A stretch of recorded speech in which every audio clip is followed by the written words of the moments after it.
it. Right? Yeah, Okay, worth it. I would have done it too. Yeah. I was like, 118. Whatever. Do it. Fuck it. Yeah. Alrighty. All right. Welcome back, everyone, to another episode of the Humanhood series brought to you by your hosts, Casey Riley and Melanie Peralta. Humanhood is a conversation devoted to humanizing your human experience and making personal development more personal. And today is Friday. Friday. It always feels weird when we film on Fridays. It does. It feels like we're just here to fuck around. Yeah, and we are. We are. Today we're fucking around. So today we have a fun... Yes. We are. So today we have a funny little conversation and prompt. Whenever I see this stuff on other people's podcasts, I'm always like, I want to be in on that conversation. Yeah. So today we are going to have a little bit of fun and we are going to answer the prompt. Growing up is realizing blank, or maturing is realizing blank. Okay. So essentially, now that you're an adult, what do you realize? Like, maybe you didn't think it was that big of a deal as a kid, but growing up, you're like, oh, shit. Okay. I have a few of them. Okay. Kick us off. Okay. Well, I think the first one is growing up made me realize. Growing up is realizing that, like, your parents really did need their fucking sleep. Yes. They really did need their sleep. They really did need that alone time. They really needed you to leave them the fuck alone for a little while.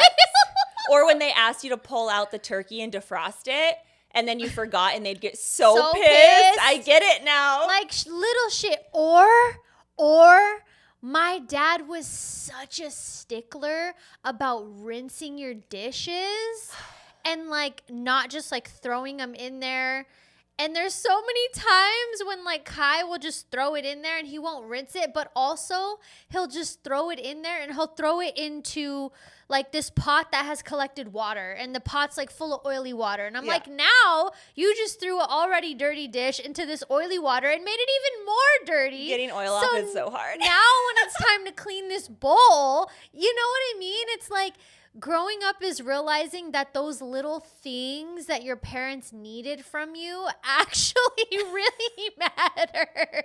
They do. They matter so much. All those little things compound and make life so much harder or so much easier. Yeah. And Totally. I'm like, dude, there's so many moments in a day where I realize, and I have a different type of respect and reverence because I realize, like, wow, this actually is important. Totally. You know? Yeah. Okay, I have one that's not as innocent. Okay. Growing up is realizing that the swinger community is so thick. Oh. There's a big swinger community. Really? Everyone's a swinger. Not everyone. I was like, But literally, more people are swingers than you think. And that's something I never thought about, right, when you're growing up. But as you, like, become an adult and you have conversations with people and you're like, that's the type of life you live, that's the type of things you're into.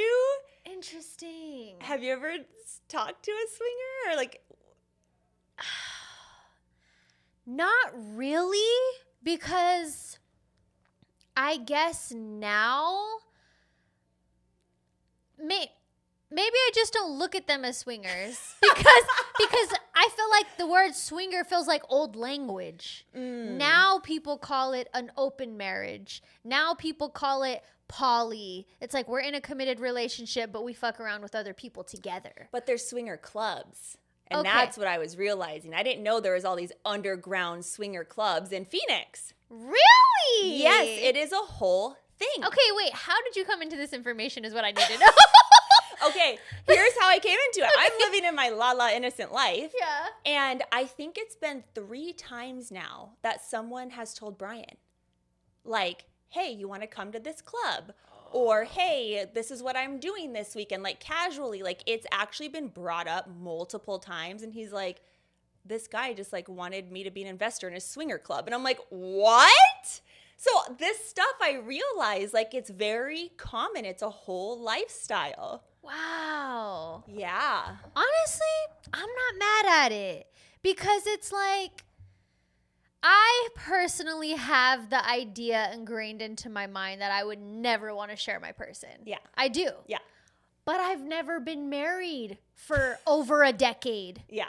I don't know what that's like to be with somebody for so long and then maybe potentially have the desire to experience something else, but you're still so in love with your person and you don't want to leave them and you want to make sure that it's like this positive, healthy experience. Yeah. I don't know.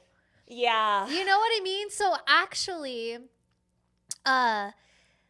one of the, like, somebody that I dated, they had brought up to me, like, how would you feel about, because, like, he wanted to ask me to be his girlfriend. And so he was like, how would you feel if, like, you know, later down the line, I, like, wanted to experience other people? Because, you know, he's like, I still, like, have, you know, things that I want to experience. Yeah.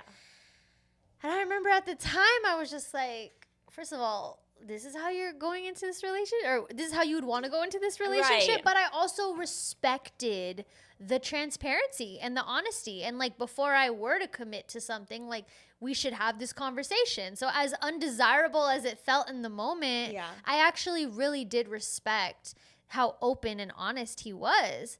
But my answer was, I was like, look, if I were really, really in a long-term situation like that, because on the flip side, he didn't want me to do that. So that's where it gets tricky. That's how it always is. Yes. The guys are always like, I want to do what I want to do, but you can't. Yes.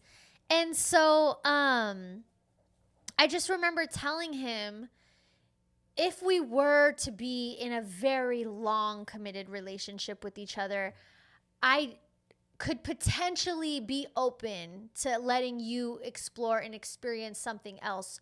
But I don't know if after you did that, I would love you the same, or I would feel the same, or fuck you the same, or whatever. Yeah. You know, like, I don't know Yeah, that's a what good point. the after effects of that would be if eventually, for some reason, for whatever reason, I did say yes to something like that.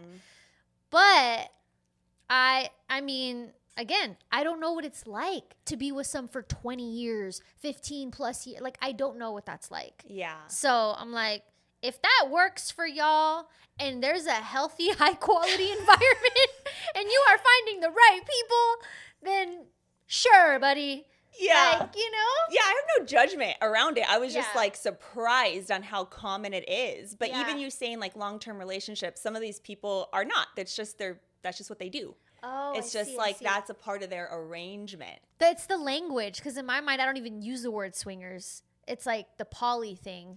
Yeah, I guess it's the same thing. Yeah. But, well, isn't poly, yeah, you just have an open relationship. Or Well, is poly you're in a relationship with multiple people? Because swinger clubs are like, people go to a club and you just, whoever you feel connected with, you're all but fucking. you're there with your husband, though. It's like, is Yes. swingers? Okay, Yeah, you're there with your partner. Okay. And I think, Are they usually, when I think of swingers, I think of people who are married. good question. I don't know. Okay, I 'cause- just know it's a place where people who are in relationships go and they do whatever they want with whoever they want there. Wow. Yeah, there's like rooms and like And it's like sexual? all of it. It's like- a sex party. Oh, it's a sex party. Yes. Okay, so Like a swingers club is a sex party. You're It's- not going there just to like, let's have cocktails and meet another person. You're going to the fuck. Oh, Yeah. Wow. Yeah. How I feel so naive. Oh, I was too until I realized that this was out there. Okay, because me, I'm like, I'm just calling it an orgy. Yeah. You know? But the swingers club, I think, are like nicer. Like you go and like. It sounds nicer than an orgy. Yes, it sounds nice, but it is an orgy. Yeah. But I feel It's a high-end orgy. But I feel like it's high quality orgy. But this is what I mean. Growing up is realizing there's a whole world you Yes. don't even realize until you start talking to people and meeting people, and you're like, okay, this is a thing. This is a thing. Yeah. Wow. So That's mine. Wow. Oh, goodness. Okay. All right. How do I top that? No, just kidding. That was excessive. That was good. That was good. If anyone's a swinger out there, please let us know how it works. Yeah, we're I feel fascinated. like you guys are so wrong. On all of Actually, this. do you want to come on and be a guest? Like, I would love a swinger and a stripper. do it.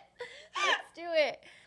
Growing up is realizing that love and relationships are really so multi-dimensional, so nuanced, so like when you're little, you grow up and you're like, this is my boyfriend, this is my girlfriend. You know, if he cheats on me, we break up. If he cheats on me, or he does this, it's like, you know, if they do this to me, then we're not together. Or, you know, there's like all of these like standard relationship rules or connection rules that you have, and that you're like, you stick to for a long time. And then you grow up and you become an adult, and then you connect with certain people that defy all the fucking rules or all the boundaries or all of the what you thought you would do or what you thought you wouldn't do. You know, it's like I went through an experience with somebody and they did me dirty, bro. You know who I'm talking about. The recent one? Yes, Okay. they did me so dirty. That was fucked. Fucked. That was fucked. Fucked, bro. Literally. Yeah. And then, you know, in my mind, I'm like, I'm never fucking speaking to this person ever again. And then that's not true. And then it's like, it's different when you're humans. And like, well, obviously you're humans. It's different when you're grown-ups and then you see people in their human, you know? And then it's like, then there's like opportunities for more communication and understanding and grace and all of these different things, because that person was like, came and gave me a genuine apology to my face. Like a really genuine apology, like that I was happy to accept. You know, it's like, I actually forgive you. And so then you're like, when you're younger, it's different. You're like, fuck you. You know? Yeah. It's different. You're not operating from more capacity and understanding for like flawed people. You know what I mean? You don't have the capacity for grace as much. You're just not even emotionally intelligent enough to handle these different situations. And even like the nuances of friendships and things like that. Because me and JR, I was like, bro, we should go on a road trip together. And it's like the purest thing ever. But when you're younger, you're thinking like, oh, if you go on a road trip with a guy, then, you know, it's a thing. But we're like, we should go to Cali. I want him to meet Sam and Bishop. And, you know? Yeah. And so I'm just like in this experience as a grown-ass woman, in a single woman, in relationship with the opposite sex, and seeing all the nuances that come with those dynamics. It's so fascinating. Yeah. It's like because we're programmed societally to think certain ways. Totally. And so as you grow up, Totally. you realize, things aren't like, why do we think that way? Right. You know, it's usually because it's just a program we've all been operating under for decades. Right. And so things change. Right. Or you have more understanding, or you get your own lived experience about things, and it's like, oh, well, that's your reality, but that doesn't have to be my reality. Right. You make your own. Yeah. Yeah. So being a grown-up makes me realize like this shit is very multifaceted. It's not just the quote unquote relationship, friendship rules that you've always had or that you were programmed with. Yeah. Yeah. That's a good one. It's been a big one lately. Yeah. Because even when I was telling like my family, like, oh yeah, I'm planning a road trip with JR, they were like, what? like, they're looking at it like weird, you know? And I'm like, this is my fucking dog. What you mean? Like, we're trying to go do some shit out there, you know? And they're like, to them, they're old school, you know? Like, traveling with a man like that is like so out of the box. And I'm like, feels like the easiest, coolest, safest thing for us. Yeah, it feels you know? safe. It's safer than going on a road trip with a woman. Or just like, I mean, fucking back then, I'm like, you guys used to hitchhike back then. Like, what do you mean? You know, like, people don't even hitchhike anymore. Y'all used to hitchhike back then. Used to fucking travel across state lines with strangers. That's true. You know what I'm saying? Mm-hmm. Yeah, that's fine. Okay, that's a good one. Let's see. I'm like, growing up is realizing. Swingers. No, I'm just kidding. Growing up is realizing that not everyone likes you. But I probably don't like you either.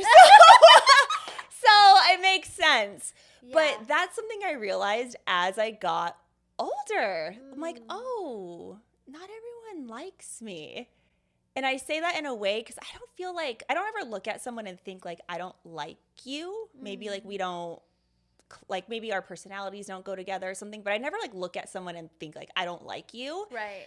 But I really get that vibe from some people. And I'm that like, they don't like you? Yeah, I'm like, I don't think they like me. And then I was like, I don't think I like you either. So I guess growing up is just realizing that like you're not everyone's piece of cake. Yeah. And like also growing up is not just realizing, but growing up is learning how to be okay with that. Yeah. Because a lot of times like when we're younger, we want to be liked so much. Totally. Yeah. And so yeah, like I'm trying to think of like in a specific example, but you just know, when you're just like, oh, I don't think that person really likes me. And that's okay. Yeah. Yeah. Okay, so what are some of the signs that you feel like when you notice that someone doesn't fuck with you? It's just an energy. Yeah, it's just an energy. And it's interesting because like we all feel that way, right? With people, like maybe we're feeling some type of way. And so it's like I'm aware enough to like peel back the layers and think like, okay, I'm feeling this type of way because you're triggering something within me, or I'm feeling this type of way because I'm feeling this way being around you for whatever reason. And so I'm really able to dissect, like, do I really not like you or vibe with you, or is this like my own internal process? But when I feel it from someone else, it's just like it's just an energy. Yeah. Like you feel unseen. You feel unheard. There's a block, there's a wall, lack of warmth. Yes, there's an energetic block where you just don't feel like Embraced. Yeah. That's a good word. Yeah. I feel that. Yeah. Oof. So that's one. Yeah, I just like to live in the delusion that everyone likes me. Well, that's how I was living for a long time. Yeah. Because just as you said, like growing up is realizing the nuances of life and relationships and dynamics. I really just thought like everyone was happy, kumbaya. And then as you get older, you realize like people are wounded, people are traumatized, people don't like you, people don't have good intentions sometimes like for you and being around you. Right. And I think that's with just lived experience. Right. Like, oh, I now have these awarenesses of how layered humans are. Yeah. Uh-huh. Yeah. That's a good one. Okay. Growing up is realizing how the internet has really, really shifted the experiences of the youth's like their upbringing and how they grow up. And I've thought about that in so many ways, dude. Like, for example, when I think about how much fucking freedom I had as a kid and a teenager, it's because the internet didn't exist like the way that it does now. It existed, but like the only way that parents could hear about bad news was from the news. Right. Social media wasn't the news yet. Facebook wasn't the news yet. And now that everyone's so plugged into the internet and we're so aware of all the happenings, we're hyper alert and we're like, fuck no, I'm never going to let my kid just go outside and play without, but back then it was like, see ya, My dad didn't even know where I was half the time. Mm-hmm. But because it wasn't even a thought in his awareness that he should be so fearful. Right, of you getting trafficked at Target. Right. Yeah. Like, those things, like, they weren't so Big. prominent. Uh-huh. But they were still happening back then. I always think about that. And with everything that social media highlights, has it always been happening to this extent? Or has it gotten, like, way worse? Or has it gotten worse? Well, I mean, in the sense of, like, child trafficking type stuff, Yeah. like, oh, that's definitely gotten way worse. Yeah. Like, that industry has just blown up. Mm-hmm. But I think, like, we only know that because of the internet. Yeah. You know? Like, Yeah. we only know about these things. And so, even, like, for myself, when I'm parenting, I'm like, there's so many things that I don't allow my kid to do that I was so able to do back then. Yeah. That I'm like, and then even I was telling you about, like, the game. So now he's growing up with the awareness of what happens in the internet world. Mm-hmm. And when his little friend on his game was being disrespectful, he's like, Mom, it's the internet world. Like, nobody not real. cares. Yeah, it's not real or whatever. And I'm like, it's still real.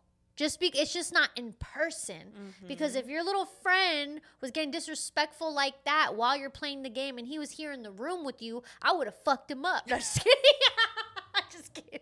She would not have hurt your son if anyone out there is listening. No, I'm just kidding. No, okay.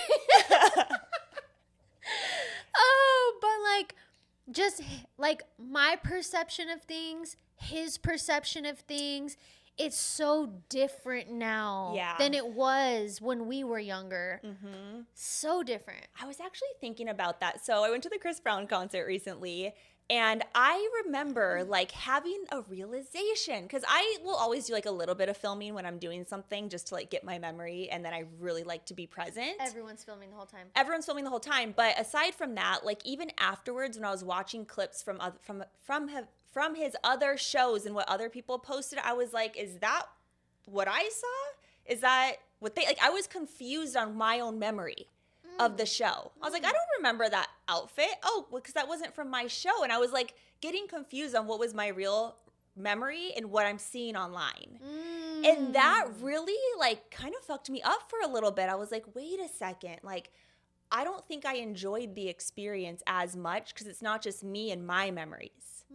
It's me and my faded memories and then thousands of other people's memories and perceptions. Right. I even just got chills right now because it felt like it just wasn't as experiential. You know, you leave and you think about it forever. Dude, I felt like that at Janae's concert. I felt like that at her concert too. Like a little, what's that word called? Like when you're kind of forgetful about something. Yes, like you're just not as immersed in the experience to where it could like really fucking sink into you. Yes, because you've already seen clips, or like you don't know if it's your memory or somebody else's that you're seeing. Interesting. Yeah, and so I had that realization. I actually got a little sad. And it's funny that like a concert can bring this up, but I think it's the bigger overarching like topic, which is our memories as special as they once were because they're not so cherished in that moment. Right. Yeah, like even like prom and stuff, you know, I've been seeing like there's been a lot of conversations of like school proms and that so much of the kids now at prom, they just have their phones out the whole time. Yes. They're not even like. Or even the asking of it, it's like more for show. Right. Versus like what you actually want to do. Yeah, because back when we were younger, it was like, not even just at like prom and stuff, but when we would be out in like with the friends and stuff like that. We were there. There would be dance battles. Yes. Like fucking. No one was on their phone. No. It wasn't for the gram. No, it wasn't. And so, yeah, growing up is realizing that the internet, but then it's such a blessing too, because like I do go back on my phone, just like Alex said, what you cherish is in your camera roll. Right. I believe that. Yeah. My dogs, my husband, the concerts I go to, the great meals that I cook or that I go out and like, I'm like, oh, let me take a picture. It's so beautiful. Pros and cons. Pros and cons. Yeah. So that was a good one. Chris Brown bringing out the emo in me. Do you know what? Like, so much of the whole concept of growing up is realizing I receive so many of those reflections being a parent because now I'm watching him grow up. I feel like that would be hard for me because I'm such an old soul. I think I would struggle with raising a kid in this day and age, and like the phone and the games. Like, I'm so against video games. I was too. Right. I was too. But then the thing is like, then I look at it from the perspective of I cannot shelter him from the world. Yeah. You know what I mean? And it's like, I don't want him to be a fucking square. Like a weirdo who can't play his game. Yeah, who doesn't know about culture. Yeah. Because games are a part of culture. Yeah. Too. Like Call of Duty is a part of culture. And it's not, GTA was a part of culture. But it isn't though. Okay, elaborate. Because yes, like I heard of those games, but I never played those games. I know a lot of people in our life, even our adulthood, like there are grown men who play Super Mario? Games. Yes. Okay, so that's what I mean. For their generation, that's the culture. Yeah. Just like for our generation, it was like fucking Mario Kart and 007. I have Mario Kart. Okay. We should play. Rainbow Road. Mrs. against video games. I am against it, but like I guess wholesome stuff like that. And I think where my mind goes is now that I know how they're intentionally addicting us. Right. On all of these things, that's where it scares me. Yes. It's like, it's fine if you want to play some games for like an hour, if that's your playtime, whatever, you've gone outside, you've been active, cool. But knowing how addicting it is and how hard that is for even our mental health as adults, starting them that young, that's what would scare me, finding that balance. And then even if you do feel like you have balance, but their mind is a mind of their own. Right. You know? Yeah. And so that scares me about raising a kid these days. Yeah, it is scary. And so when I had the situation with Kai on his game last night, when him and that boy were going at it and then homeboy got disrespectful, I called Bishop. Yeah. And I'm so grateful for him. I know I've said that like many times on this episode, on this, series if you've been listening. But when I called him last night, I was grateful for his perspective because he's like, listen, he's like, I hear you. And I like, respect your, like the way that you go about maneuvering things in your house. He's like, but do not strip him of that masculine male banter. Yeah. He's like, yes. It's so important. It is. He's like, it's so important. He's like, he's a single child with you and he's a single boy. He doesn't have brothers. He's like, I had brothers growing up. Like, he's like, you want to raise your son to have tough skin and a soft heart. And the only way that he's going to have tough skin is if he gets to talk shit to his friends. That's so true. That's so true. Isn't that a great perspective? Yeah, because... And I've thought about that too. There's been times I'm like, I'm going to let him talk his shit, but then I have boundaries, And that's so true because I have these conversations with Brian on how different women friendships are and male. And he's just like, we just rip each other on the golf course. Like just talk mad shit to each other. And that's just what we do. Yeah. But that's like what fuels me to be a better golfer. And because they're competitive. They're competitive in nature. And so, yeah, like you don't want to strip like people's biology. Right. Right. You'd be like telling us like, don't be so like compassionate. Yeah. Like, no, I'm just compassionate. That's what makes me me. And like women. So I hear that also. But I think we were talking about the video games. The internet world. Right. So, yeah. Okay, that was a good one. Okay, growing up is realizing. Okay, this might get controversial. But I am interested in hearing your perspective on it too. And we've kind of talked about it. I live for the controversy. I know, we live for the controversy. Bring it. Okay, growing up is realizing, or is it? I don't know. Okay. The people who are real sappy, the couples who are real sappy on Instagram have the most issues.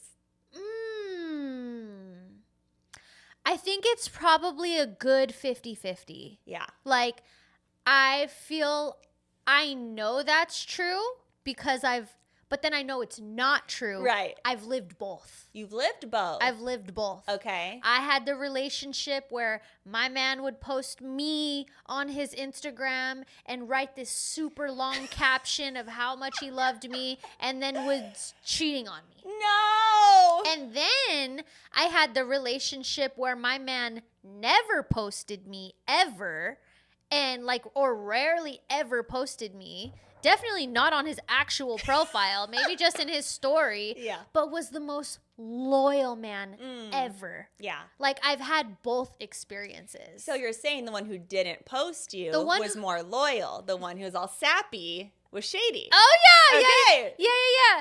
But I think, I know that there's people out there who are genuinely just like so in love with their person, because I know them. Yeah. Like Skylar. Skylar? Okay. Yeah. So like, he is just so in love with his girlfriend. Aww. He is. Like, he posts her all over the place. Like, they do everything together, and like, they're very sappy. Yeah. And I know Skylar, and he genuinely loves his lady. Yeah. You know? And so I think it's like, I think it's both. But that doesn't just go for relationships. That's just human behavior. Right. Because think about how there's a lot of people online who show up so perfect, so well put together. Like, every picture on their fucking feed is like model. Yes. I'm like, damn, bitch. You know? Yeah. And a lot of, from coaching women, a lot of those women were usually the most insecure. Yes. Which is why they always had to present so perfectly. Yes, that makes sense. Yeah. Yeah, it's interesting because I see that going around a lot on social media where it's like all the couples who are like always doing the most have the most issues. And then it's like, to your point, maybe or maybe not. And then it's or is it the person who never gets posted has all the issues? Probably both. Both. Probably both. Both. Yeah. But I think like the larger growing up is realizing that everyone's life that appears perfect on social media is a lie. Yeah, that's the truth. Perfect. Anything that's appearing too perfect, there are problems behind it. Right. Nothing is that perfect. Right. Mm-hmm. I agree. Yeah. I agree.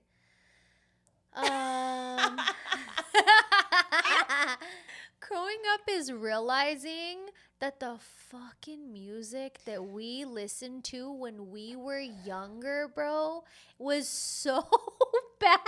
It was so Dude, bad. I won't even let Vakai listen to the All shit you that ladies we... pop your pussy like this. Right. Do Like, it. Do it. I literally will not even let Vakai listen It's to awful. what we listen to. How many licks? How many licks does it take Take till you it get to to the- the center of the Little Kim? Yes. Been a dude. lot of places, seen a lot of faces. Remember? Wait, I don't know the whole lyric. We gotta listen to Little Okay, Kim. okay, Oh okay. gosh. She goes, we gotta listen to It Little was Kim. awful. Honestly, Horrible. even being a teenager and listening to like Pretty Ricky Blue Stars, just how sexual everything was. Yeah. Yeah. Remember on Monique's birthday when we Yep. played all the slow jams and she was like, I She was can't. horrified. She's like, I can't. This music is too sexual. Oh, that was the best. Her face just got was redder. We have a friend who claims to be like the biggest prude ever.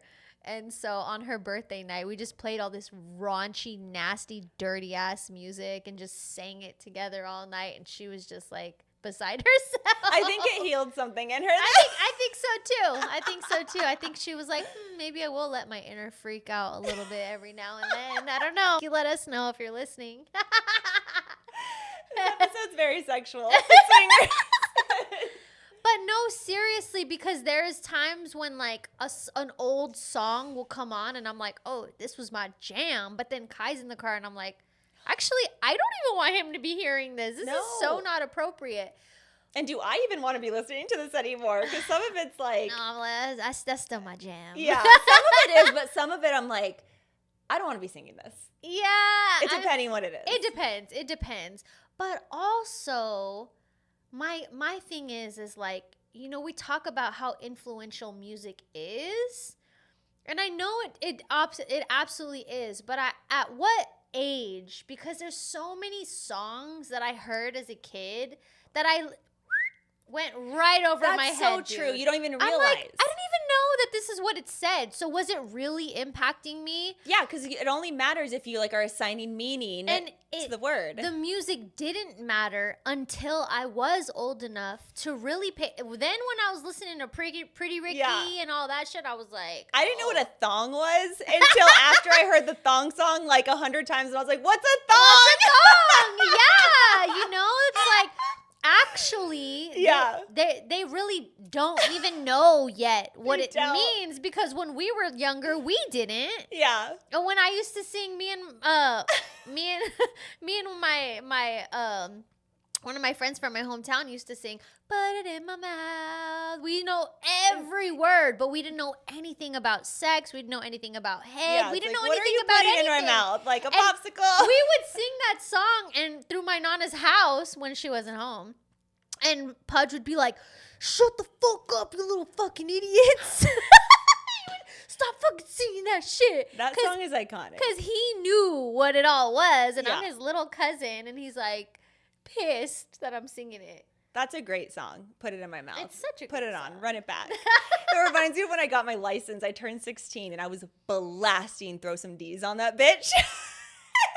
Mom gets I would give anything to hang out with old Casey. Like, I really would. I don't think you could hang. Oh, girl, I could hang. I mean, I just wouldn't be doing cocaine with you. That's the only thing. The thing, exactly. You're like, "Oh, no, bitch, that's crossing the line." I could hang, but You draw the line. That's where I draw the line. Okay.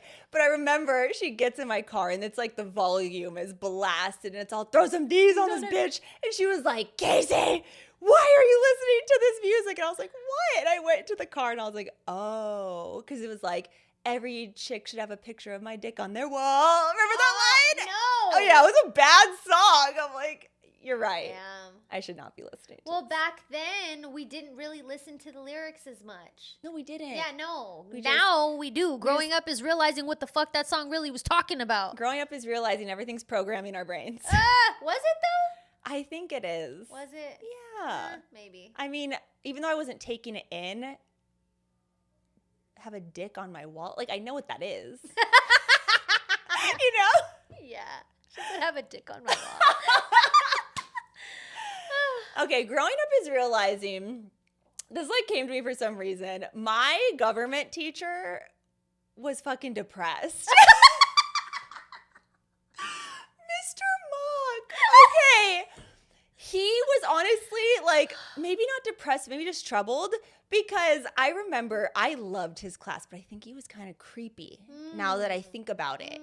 But I really liked him. I loved the way he taught. He was like the cool teacher. And then when I got older and I was able to go out, I saw him out at the Club Congress down in Tucson. And this man... Seeing a teacher at a school is like watching a dog walk on his hind legs. Literally. But this man was so drunk by himself, sitting in a booth, and he just looked haggard. And I was like, "Mr. Mock?" Like, oh my gosh, but that's how he looked every day at school. And so I was like, I think this man has issues. Honestly, like I feel like that is probably an epidemic that needs to be talked about more, is the mental health of teachers. Yes. Imagine 30 kids every day. Dude, for how many years of your life? And all of them talking shit to you and cheating on your tests. Yeah, like dealing with all of, And then all the parents who are like overly bitchy. It's like, no, your kid was a bitch. You don't need a storm in here. Like your kid was talking back. You know what I mean? Those parents who made an issue out of everything. It's like, no, your kid's not smart and they're failing because they're not doing their homework. Yeah, but then they deal with this stuff at school, and then they deal with their own. And they don't get paid. Personal lives. Yeah, because... But they do get 3 months off every year. That's true. That's true. I hope y'all use it wisely. But I've gone and like volunteered to help in Vikai's class many times throughout the years, and I swear the teachers, they're so irritable, and like this isn't every teacher. I'm shout out to the teachers out there who really love what they do and they take good care of their minds and their bodies and their spirits so that they can do it well. But from my personal experience, I have yet to spend time in a classroom and be like wowed by the presence of a teacher. And I know what that's like because I had teachers that wowed me like that when I was younger. But I think it's also just it's a generational thing as well, and like just a societal thing because mental health, like the mental health crisis has never been higher. Yeah. And so and with the kids, just like the social media we were talking about, literally, everyone's in a different I was going to touch on that next because the teachers, from what I've experienced, are irritable, are drained, exhausted, low patience, even the young teachers. Yeah. Even the young teachers. But then a step further, the kids, bro. When I'm in the class, I could not believe the behavior. Because I'm like, bro, every now and then you would get a wild child in class. Yeah, they're all wild. Yeah, like now it's so different. Like we actually sat at our desks and listened, and it was like, you know, like we were quiet and we did what we were supposed to do for the most part. Again, every now and then you'd get a loose cannon that would pop off. But like the kids these days, it's like they just won't sit the fuck down. They're overstimulated. But that's whatever they're eating too, like yeah. Well, I think like now, even I think back to when I was working. You've never really worked in an office, have you? Like your traditional 9 to 5? No, not really. So I used to live that life. And I even think like right now, I don't think I could go back just from the attention span and how like my mind works now, because I've programmed it in this way to be more like pull out my phone, create content when I get like inspired, and like it's more like ADHD type of mind versus sitting down locked in for 8 hours. And so I think about now, like, how are people actually working and focusing for 8 hours a day? They're not. Same thing with the kids in school and the teachers. Like, we're all operating under this new mind. And I think it's making it really hard. Yeah. Just for everyone to focus and lock in. Yeah, it is. They're going to have to update the education structure. Yeah. Like, for real. But speaking of teachers, I don't know if you knew this. I used to run an event every year for teachers. Really? Yeah, for 10 years straight. I did this huge community event, and we gave free school supplies to hundreds of teachers every year, like 500 teachers a year. So I know a lot of teachers, and I've talked to a lot of them. Now, granted, this was like years ago, right? Before like we're talking about all these changes. But one thing I will shout out to the teachers is they always say that when kids show up with no school supplies, they're the ones who have to pay for it. So they'd come getting these school supplies and like, these are for the kids who show up with nothing. You know, like this is helping them so much. You guys have no idea how many kids show up with nothing on their list. And when that happens, the teacher needs to have something for them so the kids feel included and they can actually participate. And so shout out to the teachers. Shout out to the teachers. Fun fact, I actually was going to be one. No, you weren't. Yeah, I was. For what? So when I was in high school and I was like getting ready to graduate, my plan was either like my college plan, because I started preparing. I was a part of this like. Did you go to college? No. Okay. I didn't. I was preparing for college. I already had college credits early because I was a part of this program that ASU did. It was called a Hispanic Mother-Daughter Program. Actually, because I didn't have a mom, my dad did the program with me. So when I found out about the program, you had to interview for it and get accepted. So I went to the interview and I was like, I don't have a mom, but I really want to go to college and I really want to do. I was such an overachiever back then. I was like, you know, I want to be in this program and do college early.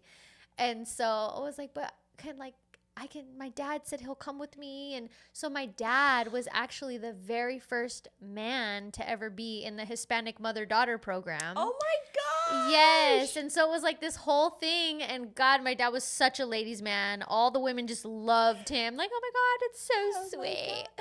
And then I was in that program for years. In high school. I started it in junior high. Okay. Yeah, so you technically, my junior high was 9th grade. Freshman year was in junior high, so technically I was in high school. But I did it all throughout high school. And so after that, like, more dads started coming, and it became like Cute. a thing. Yeah.